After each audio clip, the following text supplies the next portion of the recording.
I'm Greta Werner, a postdoctoral researcher here, and this is the Festival of Urbanism, which is one of the flagship events here at the university's Henry Halloran Urban and Regional Research Initiative, which is a cross-university research centre dedicated to evidence-based discussion and research and dialogue between researchers, obviously, industry experts, policymakers, and the wider community. And before going any further, I'd like to acknowledge that we're here on Gadigal country, and I'd like to pay my respects to elders, past, present, and emerging, and recognising their custodianship of country. And as part of that, I'd also like to acknowledge our earlier panellists, Peter Cooley, CEO of Indigigrow, Coolin Gordon, Housing Manager at Bridge Housing, and Daryl Wells, Open Spaces Manager at Murumitiga, who had a discussion with Chair Jessica Herder about the regenerative capacity of country, community and culture, with reference to leading Aboriginal expertise and enterprise across agriculture, landscape design, waste management and urban development. And I'd also like to acknowledge any First Nations people here today and acknowledge the importance of First Nations knowledge of country, especially in the context of regenerating ecosystems and landscapes. And now I'd like to introduce you to Professor Dan Penny. Dan Penny is Professor in the Faculty of Science at the University of Sydney. His research ranges from environmental histories of the global tropics through to Australian-based environmental reconstructions.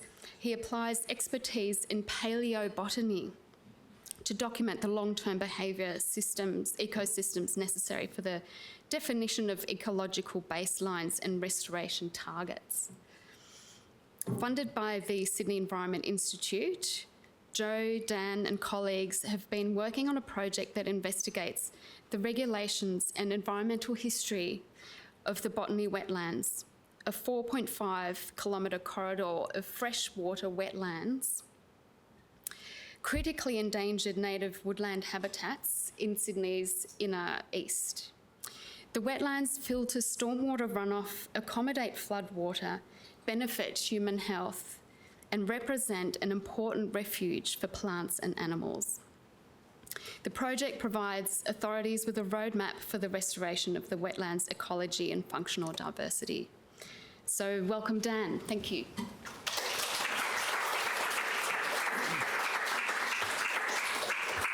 Thanks, Greta. Appreciate that introduction. So yeah, my name's Dan Penny. I'm a professor here at USyd. And in the context of that acknowledgement of country, thank you. And in light of the ongoing connection to and management of country, it's important that we flag the contested nature of the word rewilding in the title of this session.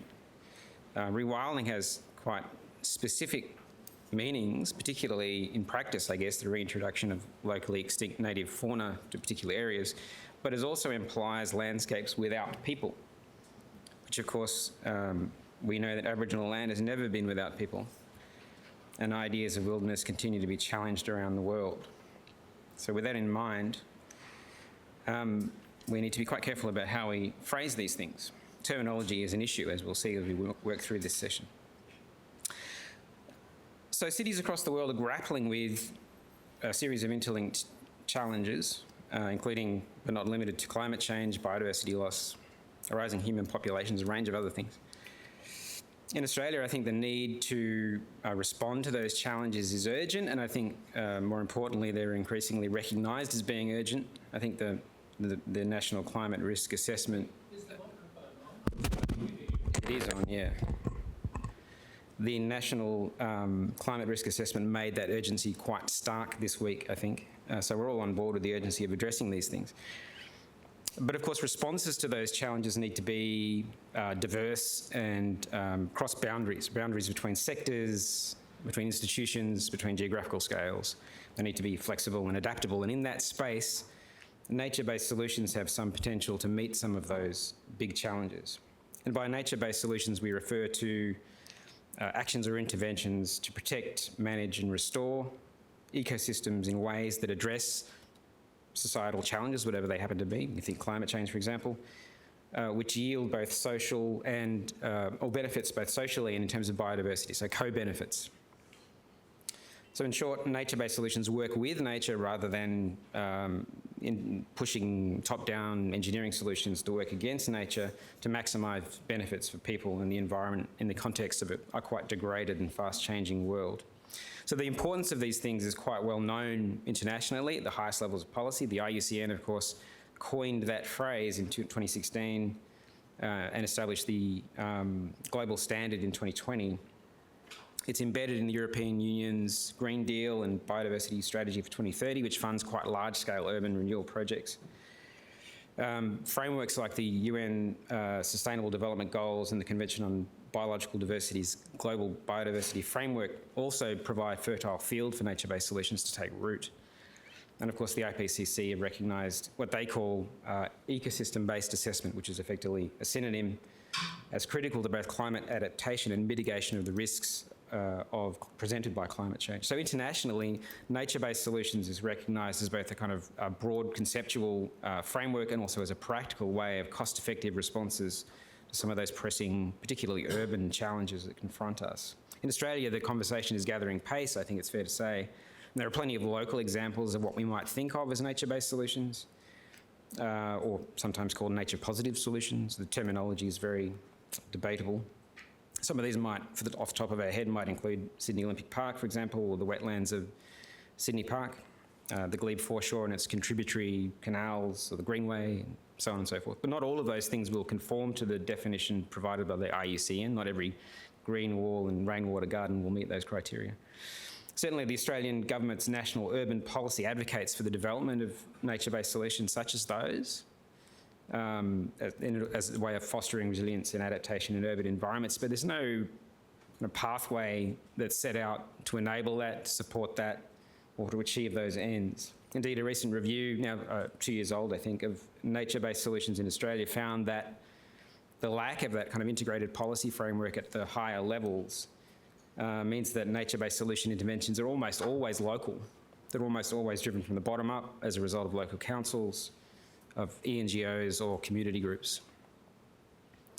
And that study also found the barriers to the uptake of nature-based solutions include primarily the challenges in negotiating or navigating the trade-offs and conflicts between different stakeholder interests, and I guess relatedly, the lack of that kind of framework, policy, structure and resources. Accordingly then, in Australia, nature-based solutions remain underfunded, fragmented, or treated as kind of experimental rather than sitting at the heart of questions of urban planning and management as we move through this century. So how do we move from theory to practice? This panel brings some remarkable and very lovely people together with diverse perspectives on these issues. We cast a fairly broad net, but we're essentially revolving around the tent pole of wetlands in eastern and southern Sydney, the Botany Wetlands. These used to stretch from Randwick to Kamai Botany Bay and were, prior to, I guess, the mid to late 19th century, and effectively a connected, extensive and thriving wetland corridor, much reviled by early colonists. Today, it's fragmented into a series of disconnected green spaces, which are high value and heavily used, that cross, for example, 4 local government areas, 2 local Aboriginal land councils, and are used by and managed by a vast array of different stakeholders, a bewildering number, as we'll hear. So the Botany Wetlands is this tentpole for one reason. It's the sort of context in which nature-based solutions should yield massive co-benefits easily for the maximum number of people, maximum number of stakeholders. But it's also representative of the kind of barriers and systemic obstructions that we face in bringing these concepts, these ideas, these policies into fruition in practice. So to explore those issues and others surrounding nature-based solutions in Sydney, we're delighted to have four outstanding experts and lovely people here to talk us through that, each bringing a unique perspective, perhaps at a different scale, on these issues. So first we have Associate Professor Jo Gillespie, who's a lead scholar in legal geography, again here at the University of Sydney, and she investigates how law shapes place and legal systems both support and hinder environmental protection. Genevieve Wright is a Planning and Strategy Project Officer at the New South Wales Reconstruction Authority, and Evie has a background in climate adaptation and disaster resilience, and her work now focuses on employing nature-based solutions to reduce disaster risk across New South Wales, which is clearly an important area of work. Robert Allen is from Sydney Water Corporation, Integrated Stormwater Manager, who leads efforts to maintain and assess the status of many of the assets the Sydney Water Corporation manage, including the Botany Wetlands, Sydney Water being the primary landowner in that particular area. And Emily Stroughton is a bushland officer at Randwick City Council. And Emily's been working for 15 years assiduously in restoring Sydney's degraded urban habitats, particularly focusing on the critically endangered eastern suburbs Banksia scrub, which we'll probably hear a little bit about during the course of the afternoon. So a remarkable group of people working at various aspects of the same issue. How do we land these nature-based solutions in a place like Sydney, and what particularly are the obstructions lying in our way when we're trying to achieve that outcome? Now, I had a series of questions given to me from you lovely audience members supplied, I believe, when you registered.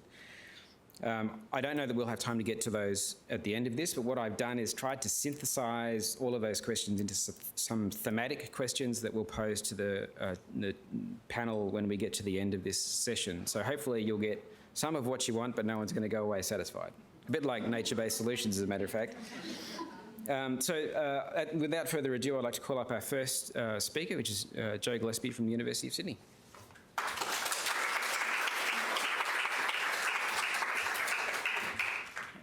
Thanks, Dan. I'm going to ask that the slide, thank you. All right, now I don't want people to panic when they see this slide, okay? I know. It's like, oh my God, don't tell me she's going to talk through all these points. I am not. Okay, but what I want to do is contextualise the regulatory setting for nature-based solutions, okay? Because the regulations are really what can enable and disable solutions here in the setting, okay? So I will talk to you a little bit, hopefully, one of the legislation up here, that's the Biodiversity Conservation Act in New South Wales. But what I want to do is actually, in the first instance, talk about what's not there. And that's that layer that's sitting on top, okay? So we can see here we've got the Sydney Water Act, we've got the Heritage Act, other legislation, including some conflation of Commonwealth legislation with state legislation in that third box. But what's sitting on top of all of this that creates the burdens which flow through our national government, through our state governments, right down to the wonderful people who are here, are the burdens which are created by our global environmental governance regimes. And I'm talking about things like the Convention on Biological Diversity, right, which way back in 1992 we all agreed to, which gives us that biodiversity strategy that the Australian government is committed to through the EPBC Act, and which, in today's terms, we think of one of the most important global policies that's come out in this arena is the Kunming-Montreal Global Biodiversity Framework, which took 4 years in the making of those negotiations until it came into fruition in December 2022. That's an enormous achievement for that global environmental governance framework. And it's that framework, that global environmental governance framework, which gives us things like our 30 by 30 targets. So that's the commitment which Australia has committed to have 30% of our waterways and 30% of our terrestrial systems under some sort of protection to conserve and protect by 2030, okay? All in the name of biodiversity conservation, okay? This is the nature-based solutions thing, all interconnected. Now, closely related to that global biodiversity framework, sitting in that missing top layer, is the International Union for the Conservation of Nature, IUCN, one of the world's greatest conservation organisations. their global standards for nature-based solutions, okay, which really is, I suspect you would call as a gold standard for how we are supposed to be applying the ideal of nature-based solutions into our localised context. And it's in this kind of implementation of the nature-based solution standards that the IUCN has promulgated that we really can see that what we are needing to do is apply these concepts to a range of pre-existing landscapes that all have a whole heap of pre-existing laws, such as this one. So this is for the Botany Wetlands, okay? So you can see how many pieces of legislation, policy and regulations are sitting here, and we know, and certainly Robert and I know, there's missing things in this particular document. So this is all about looking at the fact that there's a range of pre-existing laws, policy, regulations, some of which may be consistent and mutually reinforcing, and some cases where they won't be for enacting and rolling out nature-based solutions, okay? And in fact, sometimes some of these pre-existing settings will actually not at all be conducive to a smooth rollout of nature-based solutions, meaning that the first port of call that we have to think about is actually looking at the role of the law, okay? What exists and what doesn't exist in this regulatory setting, which is what I'm interested in, so those enabling things. Now that IUCN Global Biodiversity Framework has actually 8 elements, but I won't take you through. I want to take you through 2 dimensions which are really important for that legal and regulatory context. And that's design at scale, which Dan's already mentioned, in alluding to the need to pay attention to localised context. Okay, that's very important. Needing to embed the concept of nature-based solutions into the policy and regulatory frameworks which exist at each individual setting, each individual level. And the other component that I want to draw your attention to is the need for inclusive governance, which sits at the heart of the IUCN policy, the Global Biodiversity Framework for Nature-Based Solutions. And it's inclusive governance where I think we need the law to start to do a bit more intervention here to set up those frameworks. What I'm talking about here is the idea that we have mechanisms for people's right to access information around what might be changing, around the ability to participate in decision making, and for the ability to challenge decision making. That kind of regulatory context which can enable people to participate for truly inclusive governance when we're talking about nature-based solutions as they roll across our landscapes. So what we're really talking too about in terms of the legal ideas is about inclusive participation through a range of different stakeholders. And I think that's one of the things that hasn't necessarily that come to the fore in the way that we're operationalising this policy at the moment. That we tend to have a little bit of bias in the way that NBS is working. And so we're talking about the need to really mainstream nature-based solutions, and the law can play a very important role in doing that, in changing. So by way of a little ditty example of this, just a tiny little example, is that I had a look at how we were doing some of the management for the eastern suburbs Banksia Scrub, okay, in the Botany Wetlands. And it's done through, ostensibly, if we track back up through the legal system, it's protected through both the EPBC Act but also the Biodiversity Conservation Act of New South Wales. And it gets protected because the Threatened Species Committee nominates that particular species ecosystem for protection, the highest level of protection. It's a threatened species.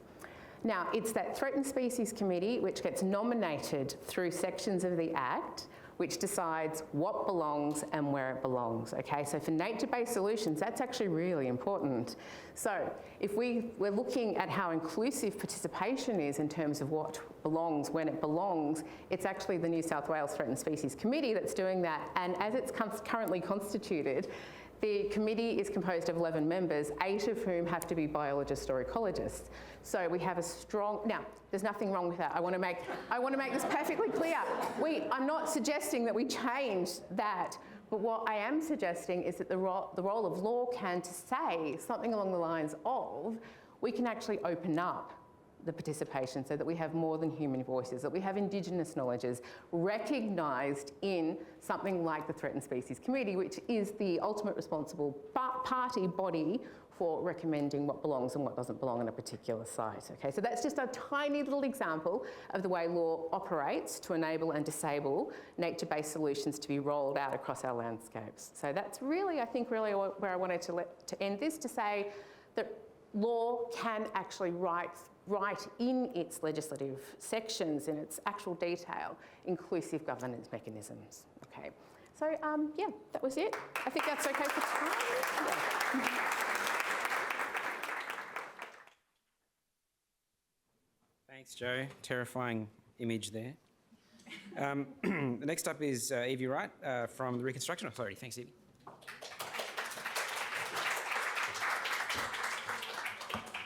Hi everyone.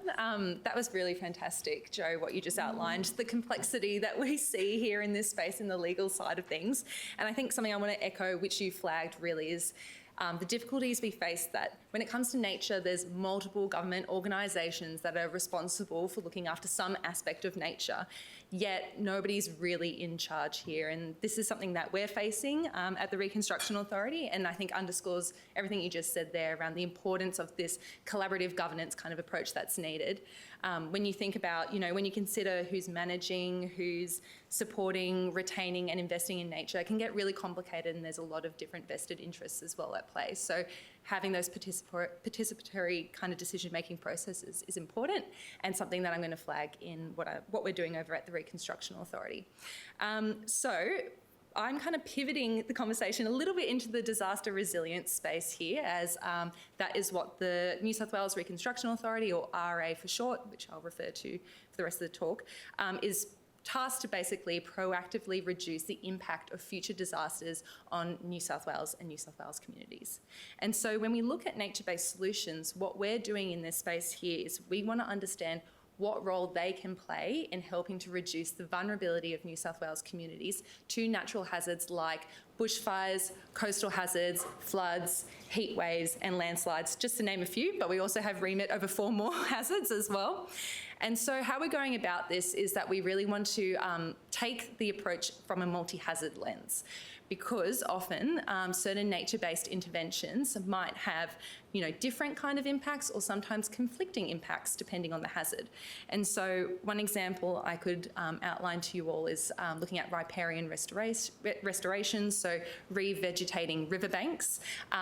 Obviously there's benefits there around reducing flood risks by slowing runoff of water, so that will help reduce mild to moderate flood risks, and then also the role of roots in stabilising that soil, which will help prevent landslides as well. But naturally, increased vegetation also means that there's an increase in fire risk and fuel for fire as well. And so what we need to do is, instead of looking at, okay, we've got to plant some trees and some vegetation here, we need to look at the system holistically and think about the whole system process. And so what we might want to ask ourselves instead is, what kind of engineered environment do we need to support that vegetation safely? So one thing you could look at is, how can we ensure there's a maintenance of a constant water source there to help make sure the soil stays moist, reduces the chances of the vegetation drying out, and hence reducing that fire risk. So it's really about not just solving for one particular problem, we're solving for a whole suite of issues, and this is where the real value of a multi-hazard approach comes in. And so we're applying that approach in the project that I'm working on with a bunch of colleagues at the RA. So I'm sure some of you are familiar with the State Disaster Mitigation Plan that was released early last year. This is a plan, the first one for New South Wales, which really identifies 37 actions to address policy and program gaps that work to reduce the cost and impacts of disasters. And so within this plan, in the first kind of 20 pages, you can have a scroll through if you haven't already, there's this diagram of a risk reduction toolkit. And this is identifying that, there's no one-size-fits-all solution to the issues that we're facing, and that we need to use a multitude of different tools to create greater resilience to the disasters that we're facing. And so nature-based measures has been specifically identified as one of those 11 tools, specifically for the role it plays in reducing the vulnerability of communities to those hazards. So within those 37 actions that we have, Action 22 is dedicated to nature-based measures, and that's the project that I'm working on with a range of colleagues at the RA and in consultation with a lot of other state government agencies and local councils as well. And one of the challenges that we recognise, along with a suite of other legal challenges as well, is that we first really need to make people aware that nature can actually be used as a tool to protect us from it. So not only can it do that, but it can also deliver a range of environmental and social co-benefits, which Dan mentioned earlier. So that could include things like cleaner water and air, richer biodiversity, and actually improvement in mental and physical health outcomes for people living in dense urban areas. And there's some really great research here at the University of Sydney by Thomas Astle-Burt and colleagues looking at that particular area of mental health. So within this action, as we want to raise greater awareness, we're putting together a guide that is going to profile a range of nature-based solutions and how they reduce the vulnerability of populations to those 5 hazards I mentioned earlier, and noting the others we have legal remit over. And we're also considering how these measures can work in collaboration with engineered solutions to create hybrid approaches, because it really is about a combination of the options that we have on hand, as like I mentioned, no one solution is going to fix everything. We're also referring and putting together a list of resources and case studies that are out there, because there's so much information in this space, which is really exciting. And what we've flagged as well, there are challenges around different terminology that's used. You have living shorelines to ecosystem-based adaptation, to green and blue infrastructure. They're all describing somewhat the same thing. So being able to create like a central point of call for people to go to understand what challenges can arise around the implementation of nature-based solutions, but also certain things they need to consider around, how they could leverage multiple funding sources or how to assess their project through a multi-hazard lens. Now that's all great, the guide that we're putting together, and stay tuned for that later next year.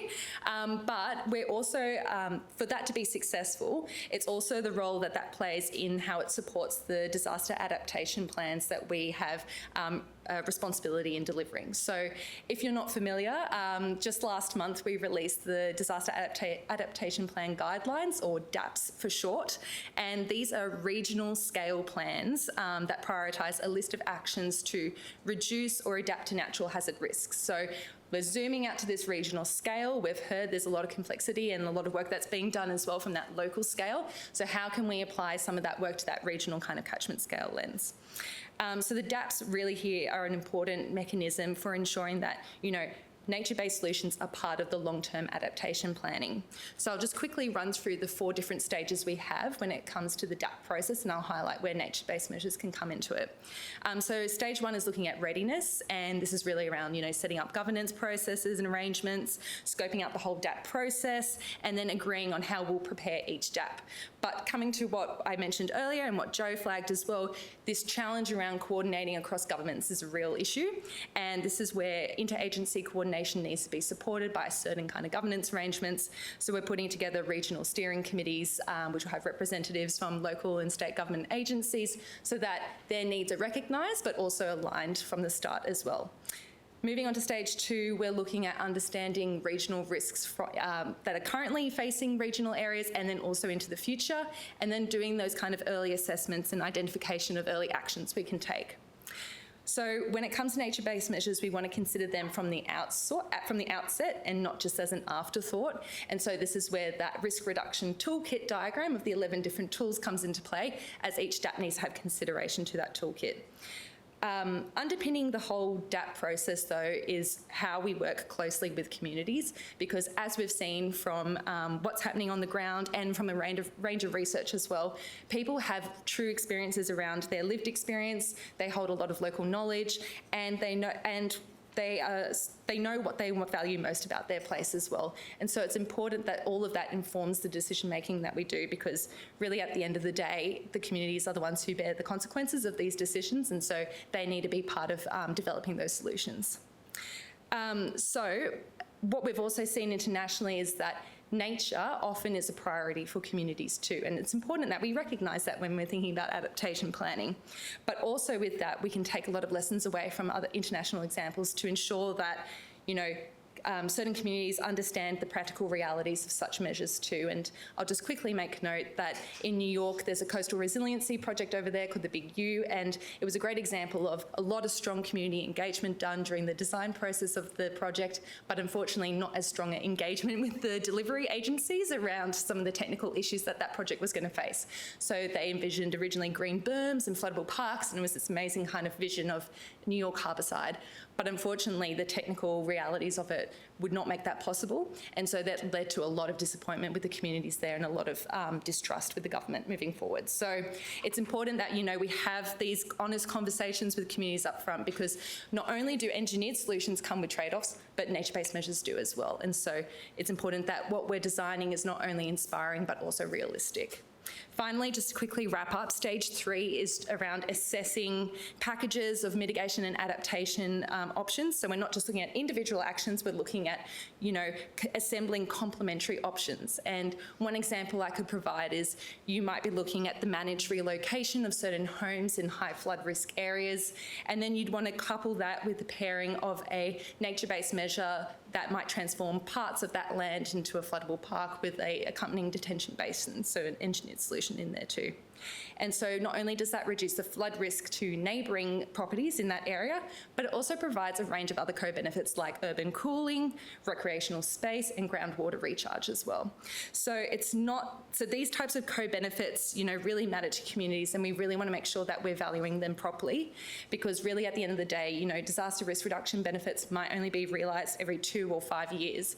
But the day-to-day value of nature-based measures is something that communities experience and appreciate all the time.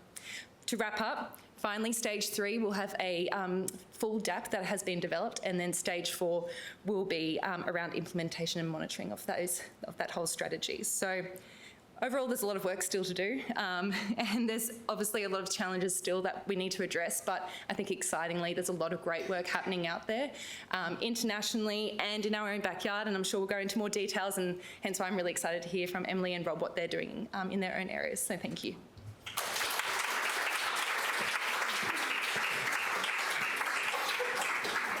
Thanks, Evie. That's super exciting to hear what RI are up to. It's exactly that kind of framework, scalable frameworks that we're looking for. It's fantastic.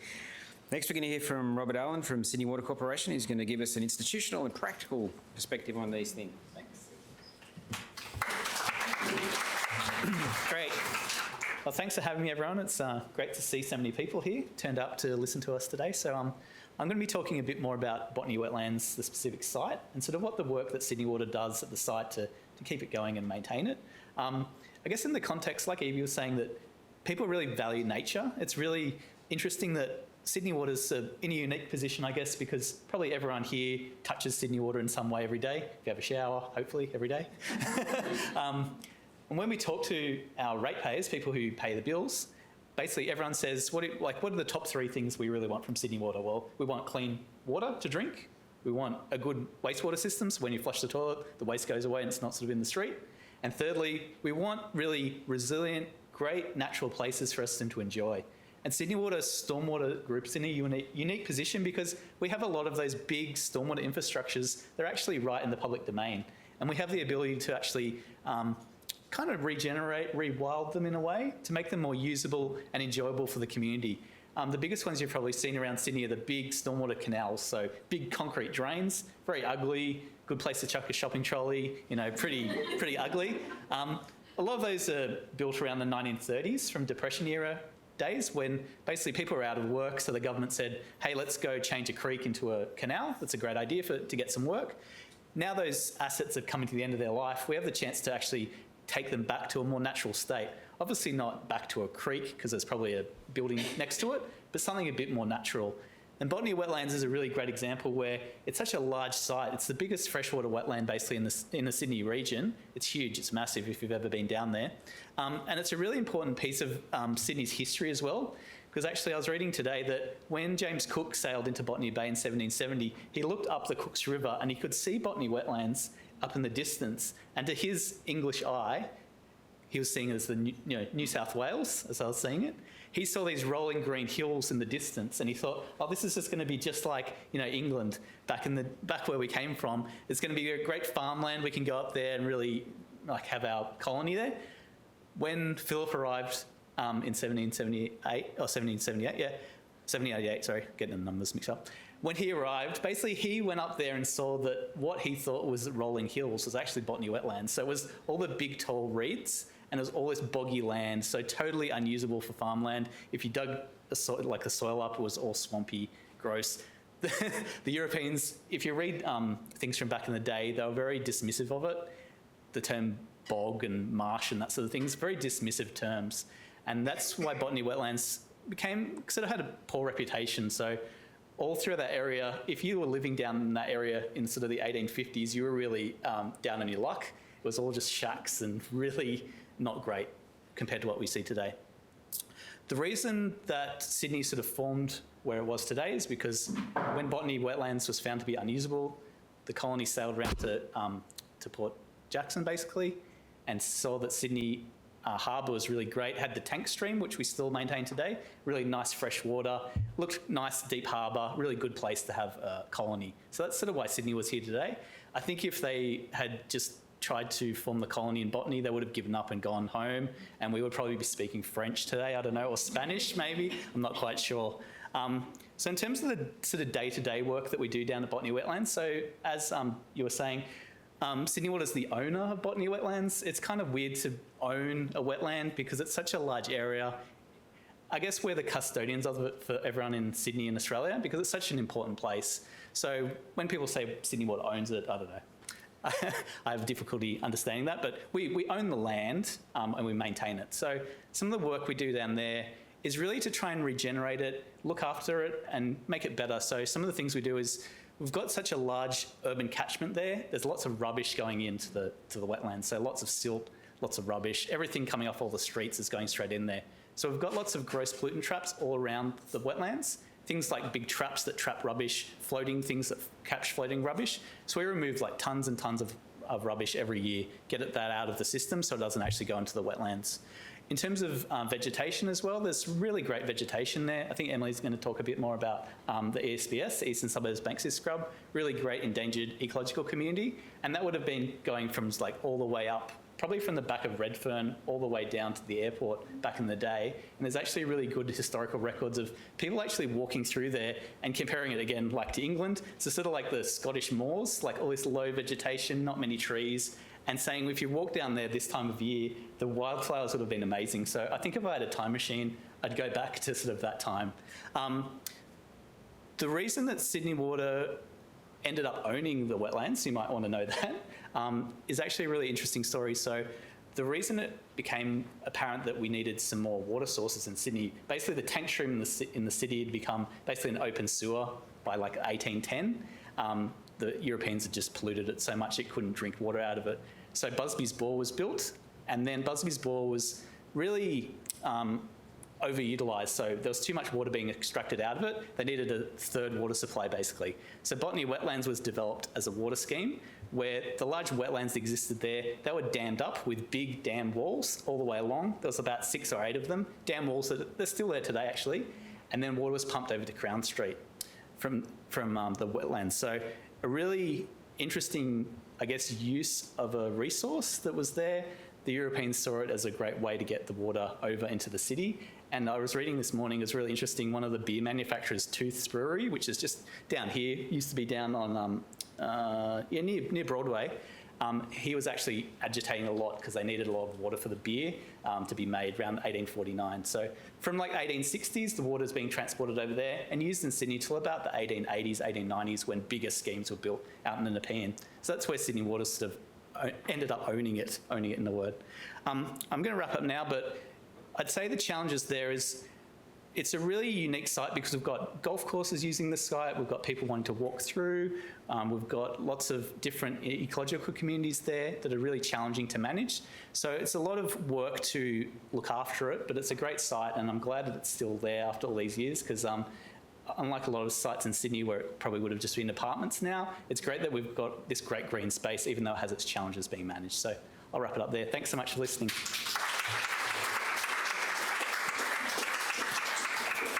Thanks very much, Rob. That's a great perspective to bring to this. And we're finishing off with Emily, who's going to give us a very sharp perspective on particularly the eastern suburbs, Banksia Scrub, and her fantastic work over many, many years in helping to restore those communities.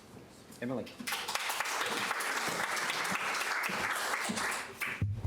All right, well, very full room. Thanks everyone for joining us. So the way that we've structured our talks this afternoon is we've started very big, and I am going to take it all the way down, right to the ground beneath our feet. So to begin, I'd like to acknowledge that the lands upon which I work and have lived are the lands of the Bidjigal and Gadigal of the Eora Nation.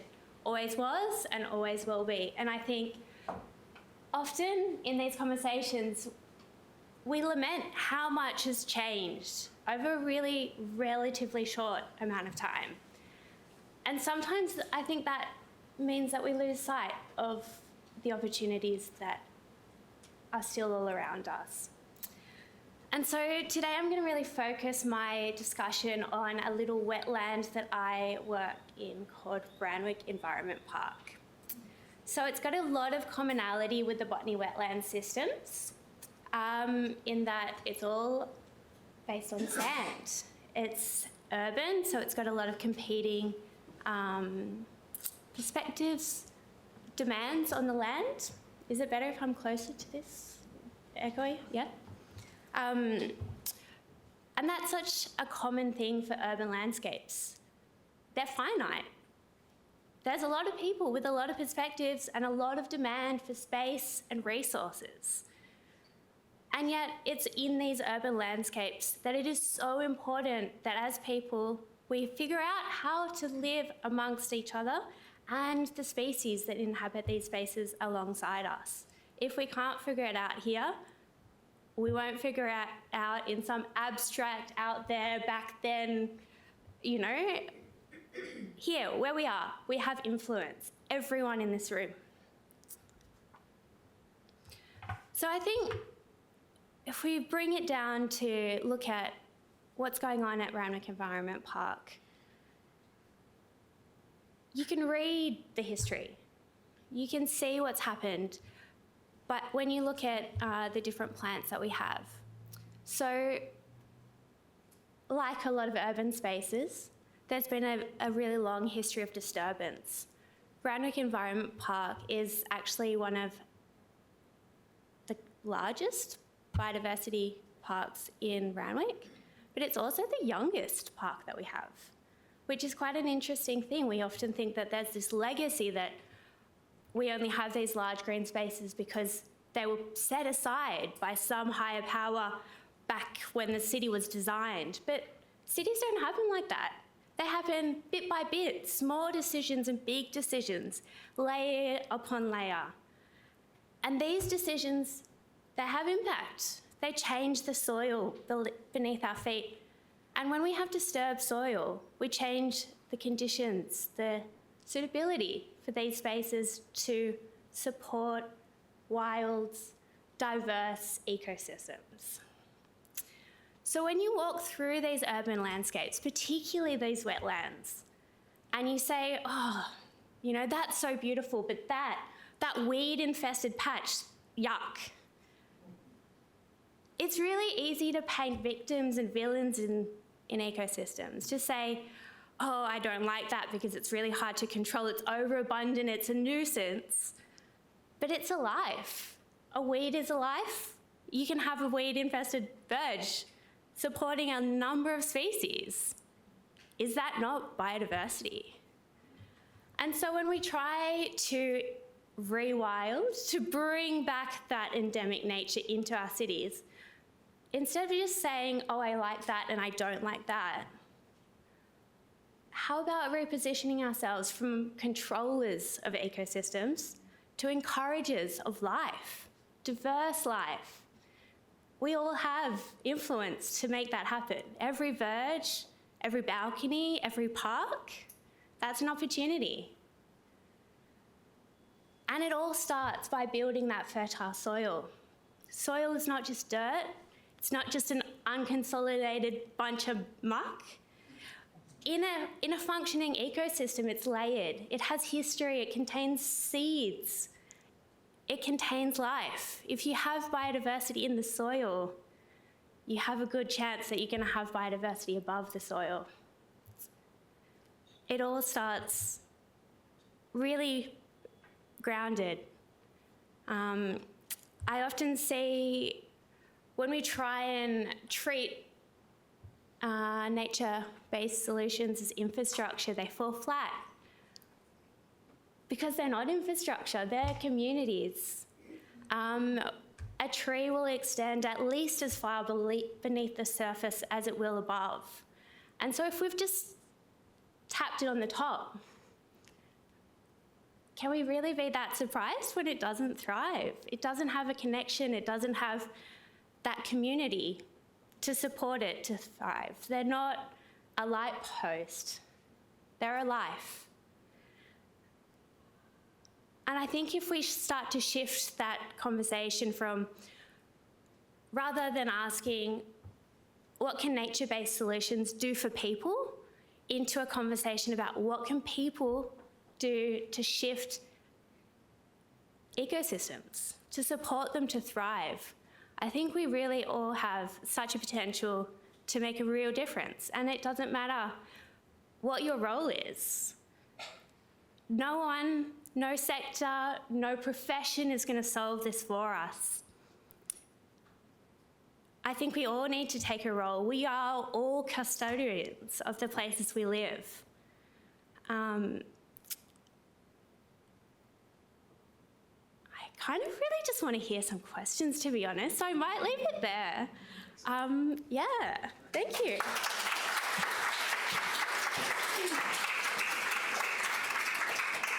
Thanks, Emily.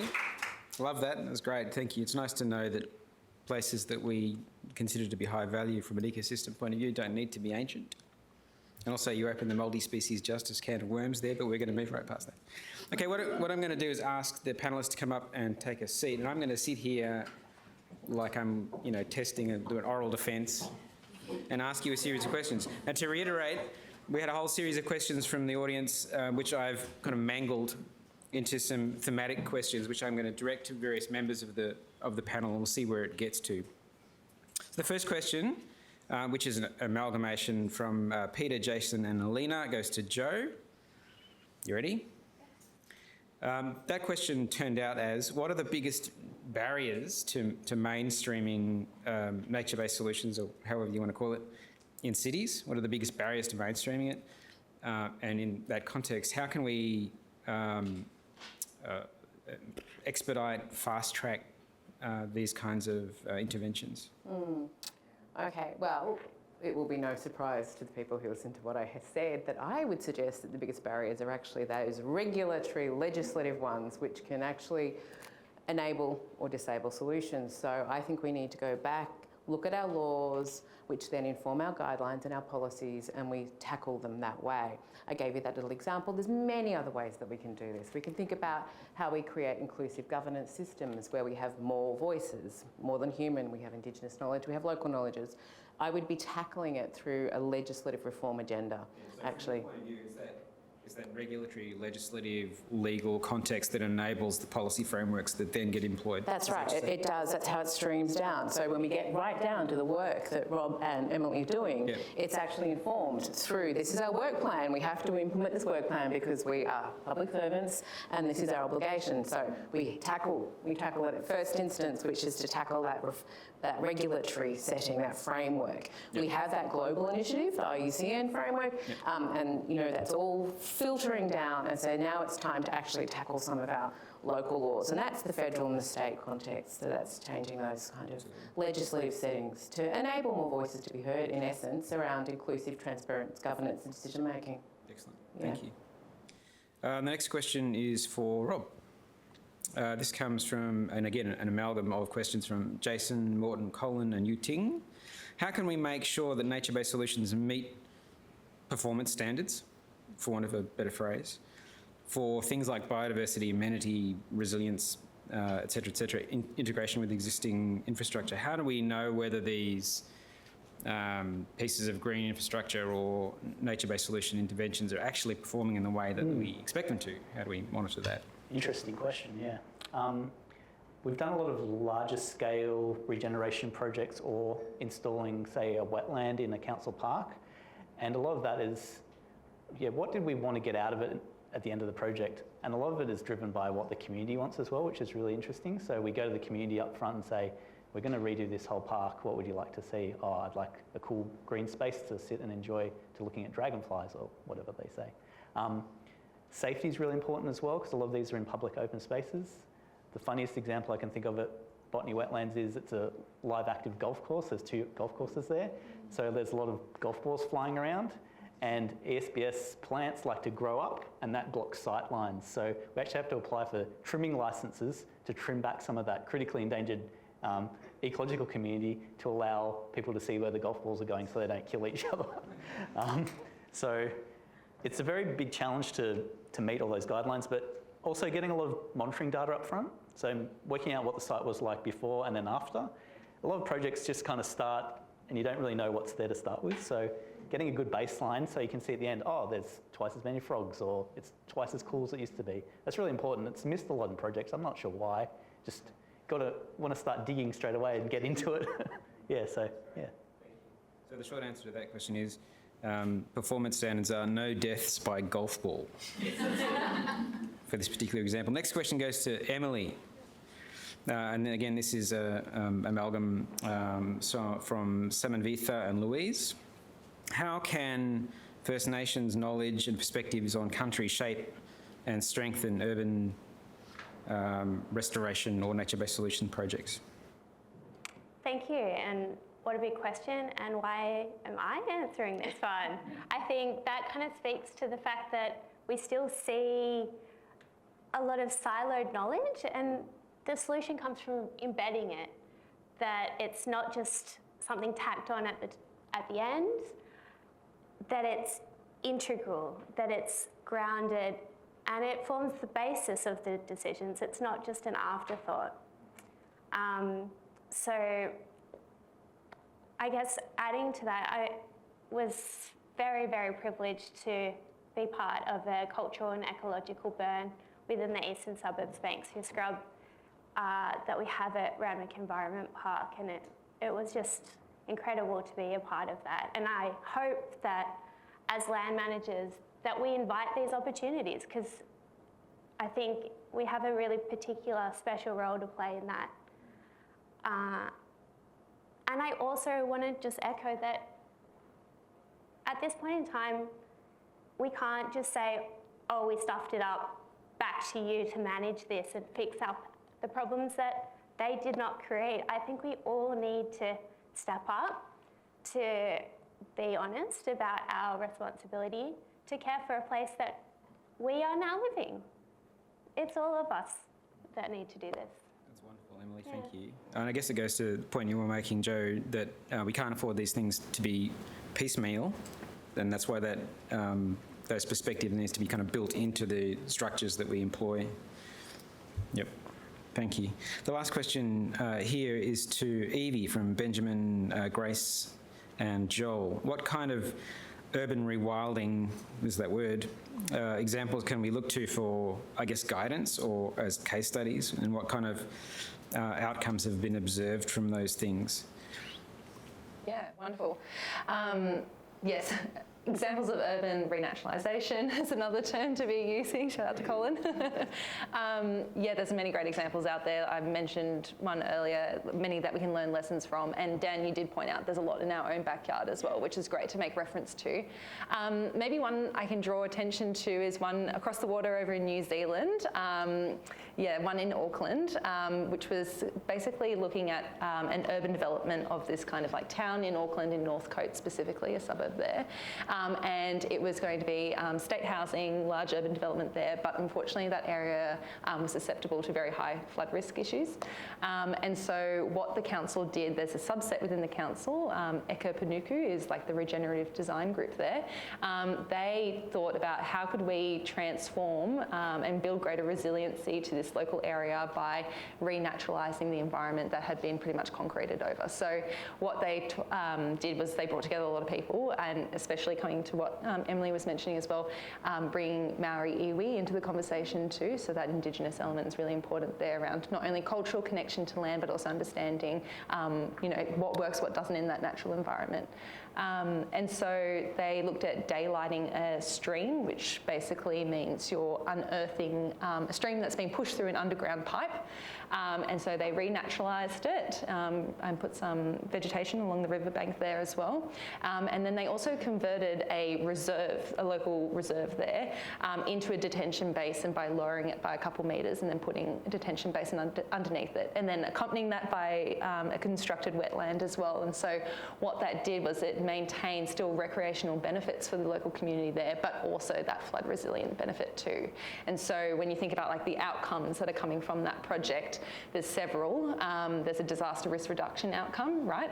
And actually it was tested how well the measures worked because unfortunately in 2023 Auckland got hit by really intense floods, actually led to some fatalities in areas of Auckland, but fortunately Northcote actually survived a lot of the flooding because of those interventions.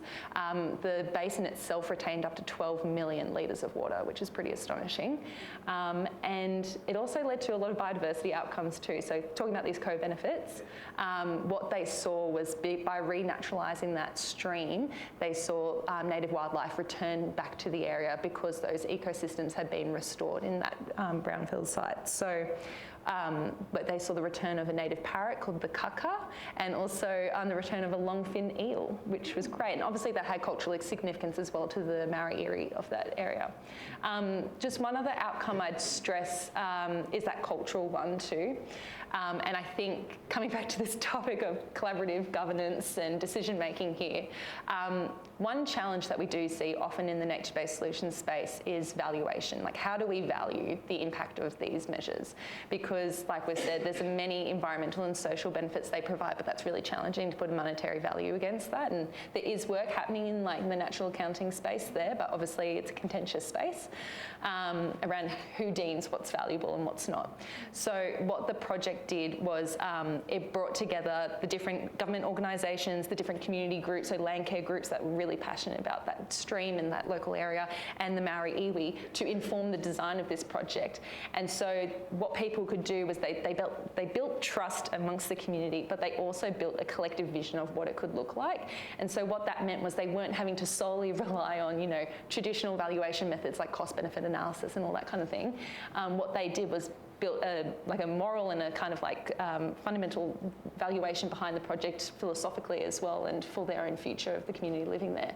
And so what that means is for ongoing maintenance of projects like that, there's a collective kind of responsibility and stewardship amongst the community there to ensure that that project is maintained, and that the value, what they saw, there was such passion from the community there meant that the government was more likely to as well continue the maintenance of such a site. So yeah, it's an interesting example to look at around how can we, you know, respond to some of these challenges around valuation and, you know, create kind of, yeah, this stewardship role that we need to adopt sometimes. Yeah.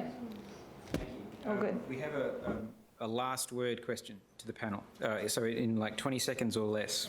We'll start with you, Evie, and work our way towards me if we can. Now, it's been suggested maybe that cities are just antithetical to nature. They just destroy nature, right? The alternative is that we can somehow successfully integrate nature into the built environment. What future do you see in this? Can we manage to do that? Can we, through things like sponge cities and blue-green grids and so on, bring nature into our cities in a way that's sustainable and can survive through the disruptions of this coming century? Yeah, absolutely. I think we're in a real tough situation at the moment because we've got lots of crises that we're having to solve at once, and you can't, you know, pit things like housing against the environment because that's just not going to work, because they're both really important, right? people need a place to live, and also the environment is so vital to anything of how we survive. So we need to look at solutions, I think, that respond to both those challenges at once. And like you mentioned, those spongy cities, blue-green grids are kind of one way of going about that. On the spongy city side, there's a lot of great examples internationally. Mansfield, which is a city in the UK, has done this, basically converted the whole town into a spongy city. And it's a reflection of small interventions, and these are hybrid interventions too, so permeable paving, rain gardens, bioswales, all those types of things. Collectively, those small interventions can lead to really significant resiliency outcomes. So would recommend looking up Mansfield City Council and what they've been doing over there as a project. Keep it short. Yes, definitely. So if you head down to Johnson's Creek down at Federal Park, there's a great naturalisation site that Sydney Water's done where it was crappy concrete falling apart. We put in benches with salt marsh and all kinds of stuff in there. So it's really great now, activated that little strip where it was a bit kind of down and out. There's lots of other examples around Sydney where it is happening now. And the good position we're in is a lot of the Sydney Water stormwater infrastructure is reaching the end of its life. So it's time to do something different with those sites. So that's what we're doing, yeah. Yeah, I actually, it's interesting talking about the infrastructure turnover. I do think we stand at a turning point in history, and there's so much work to be done, and that's why I think it's so important to empower everyone in the community can play a role in this, whether it's just putting the time in to learn about some endemic plants in your neighbourhood and putting an example of that on your balcony. Allowing pollinators to move through our landscape. Without pollinators, we don't have seed. It doesn't matter about if we've got a great patch of bushland locked up in a fence, in a fenced area. If there's no connection through the landscape, it's just a matter of time that it's going to slowly degrade away. And so when I look around Sydney, I see that this work is already happening, and that gives me a lot of room for optimism. Yeah, absolutely. I think it's rather than can, I think it's must. They must. Cities must respond to this challenge. And in fact, we've had many examples today where they are. And I think we need to just turn our attention to enabling cities, managers, everybody working towards these solutions. We're doing it in piecemeal ways. We can take a much more systemic view of this if we kind of operationalise this, right across cities, right across places. I think we can do it. And I think we must do it. I think that's where we're at. What I hear is people that are lucky enough to walk on country and have their hands in the soil, through to people who work on international legal agreements, and everybody in between are all singing from the same hymn sheet. That gives me great hope and optimism. I'd like you to join me in thanking our beautiful panel for their wonderful work.